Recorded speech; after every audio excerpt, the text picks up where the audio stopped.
A metaphorical story of a kid. He says, Dad, how big is God? The father says to the son, he says, I want you to look up at that plane. And he looks up at the plane and he says, how big is that plane?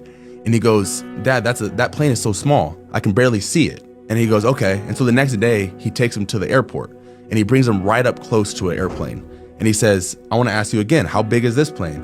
And he goes, wow, Dad, this is the biggest plane I've ever seen. And it's so loud. What the father says to the son is, this is the same way God is. So many people shake their fists in the air and get mad because they can't hear and they can barely see God, but they don't realize they're 400,000 miles away from him and they're mad that they can't hear or see him. God never gets bigger. He never gets louder. He's God. He is him. That's why it says, be still and let me be God. He never gets bigger. He never gets smaller. He's the same God. The only thing that changes is we draw near him. We get quieter. We sit ourselves down and say, Father, I want to hear you. That's the difference is I began to say,